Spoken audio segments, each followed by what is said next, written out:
দক্ষিণ এশিয়ার আকাশে আবারও যুদ্ধের আশঙ্কা। পাকিস্তান ও আফগানিস্তানের সীমান্তে চলছে ভয়াবহ উত্তেজনা। গোলাগুলিতে নিহত সৈন্য, সীমান্তে ভারী অস্ত্র মোতায়েন, আর ইসলামাবাদ থেকে এসেছে এমন এক হুঁশিয়ারি যা গোটা অঞ্চলকে টেনে দিচ্ছে অনিশ্চিত সংঘাতের দিকে। পাকিস্তানের প্রতিরক্ষামন্ত্রী সরাসরি বলেছেন, কাবুল যদি সন্ত্রাস দমন না করে তাহলে শুরু হবে মুক্তযুদ্ধ। গত সপ্তাহে পাকিস্তান আফগানিস্তান সীমান্তের চাঘাই ও স্পিন বোলদাক এলাকায় দুই দেশের নিরাপত্তা বাহিনীর মধ্যে ভয়াবহ গোলাগুলির ঘটনা ঘটে। পাকিস্তান জানিয়েছে, শুধু গত শুক্রবার থেকে রবিবার পর্যন্ত তাদের অন্তত 5 জন সৈন্য ও 25 জন সশস্ত্র জঙ্গি নিহত হয়েছে।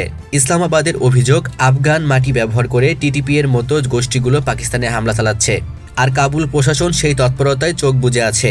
অন্যদিকে আফগানিস্তানের তালেবান সরকার এই অভিযোগ সম্পূর্ণ অস্বীকার করেছে। তাদের বক্তব্য, পাকিস্তান সীমারেখা লঙ্ঘন করে হামলা চালাচ্ছে আর নিজেদের ব্যর্থতা ঢাকতেই দায় চাপাচ্ছে কাবুলের ওপর। তালেবান প্রতিরক্ষা মন্ত্রী সরাসরি বলেছেন, আমরা পাকিস্তানের সঙ্গে যুদ্ধ চাই না, কিন্তু আমাদের সার্বভৌমত্ব রক্ষায় যে কোনো পদক্ষেপ দিতে প্রস্তুত।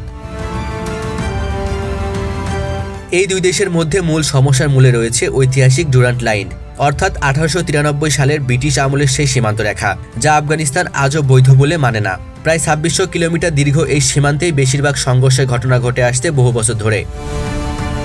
এরই মধ্যে ইস্তানবুলে চলছে দুই দেশের প্রতিনিধি দলের শান্তি আলোচনা, যেখানে পাকিস্তান দাবি করছে আফগানিস্তানকে টিটিপি দমনে দৃশ্যমান পদক্ষেপ নিতে হবে, নয়তো পাকিস্তান অপারেশনাল অ্যাকশন শুরু করবে।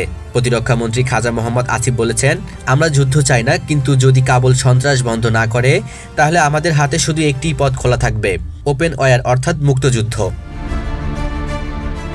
অন্যদিকে আফগানিস্তান বলছে, পাকিস্তানি শান্তি আলোচনা ভেস্তে দিচ্ছে। তাদের অভিযোগ, ইসলামাবাদ সীমান্তে নতুন চৌকি স্থাপন ও ড্রোন মোতায়েন করছে, যা উস্কানিমূলক এবং যুদ্ধবিরতি নীতির পরিপন্থী। আন্তর্জাতিকভাবে পরিস্থিতি নিয়ে উদ্বেগ প্রকাশ করেছে জাতিসংঘ ও যুক্তরাষ্ট্র উভয়ই। ওয়াশিংটন জানিয়েছে, দুই দেশ যদি সংঘাতে জড়িয়ে পড়ে তাহলে গোটা দক্ষিণ এশিয়ার নিরাপত্তা ব্যবস্থাকে হুমকির মুখে ফেলবে। এই মুহূর্তে সীমান্তে টানটান উত্তেজনা, গোলাগুলির শব্দে কেঁপে উঠেছে সীমান্তবর্তী গ্রামগুলো। শান্তি আলোচনার ফল কি হবে কেউ জানে না, কিন্তু একটা বিষয় স্পষ্ট, যদি এই দ্বন্দ্ব আরও গভীরে যায় তাহলে পাকিস্তান আফগানিস্তান নয়, পুরো অঞ্চলই প্রবেশ করবে এক ভয়াবহ নতুন যুদ্ধ অধ্যায়ে। শান্তির বদলে যদি বন্দুকের গর্জনই হয়ে ওঠে ভাষা, তাহলে মানবতার আরেকটি অধ্যায় রচিত হবে রক্তে।